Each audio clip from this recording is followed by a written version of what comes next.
Good evening and welcome to Tucker Carlson. Tonight, the spectacle of illegal immigrants separated from their children at the border has ceased to be a news story in any traditional sense of the term.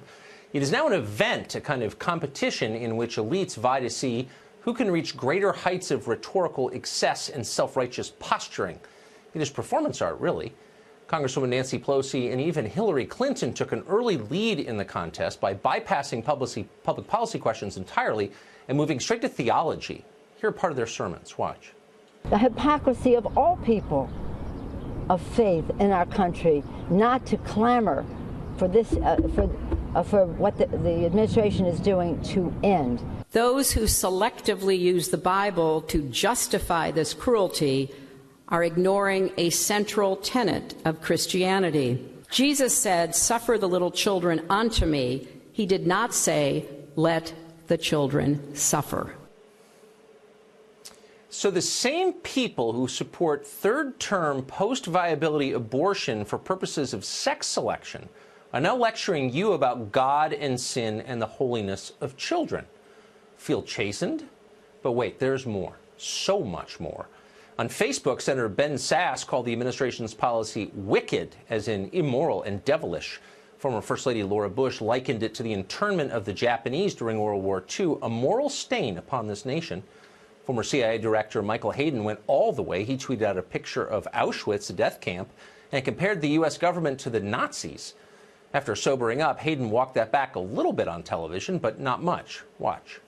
I know we're not Nazi Germany, all right, but there is a commonality there. I've lived in Germany for 3 years, a more civilized people you cannot find. But General, and so I was trying to point out we need to be careful not to move in that direction. Oh, we could go on. There is so much more just like that. The rich and powerful reminding you just how virtuous they are. You think any of these people really care about family separation? If they did, they'd be worried about the collapse of the American family, which is measurable and real, but they're not worried about that. In fact, they welcome that collapse because strong families are an impediment to their political power. And that's why they're always lecturing you about the patriarchy and the evil of the nuclear family. Millions and millions of American kids are growing up with one parent at home, families separated thanks to their policies, and that's fine with them. Many of those kids, by the way, have a parent behind bars. It's not just illegal immigrants who are separated from their children. The majority of American citizens in prison have minor kids they've left behind. Their families have been separated by force by our justice system because they committed a crime. So in that way, these kids are just like the kids you've been watching on television today. The difference, of course, is they're Americans, so nobody is spending $35 grand a year apiece to make sure they're okay. Democratic politicians and cable news anchors don't visit their foster homes to highlight their plight. They're ignored. This is one of those moments that tells you everything about our ruling class. They care far more about foreigners than about their own people. You probably suspected that already. The other thing you may have noticed is that they're not especially interested in solutions to anything. They're great at yelling and at preening, not so good at fixing and building.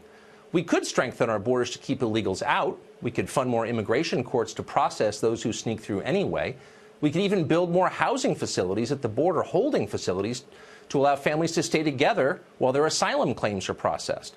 But the left is not interested in any of that. Their only solution is immediate amnesty for anyone who crosses our borders with a minor in tow.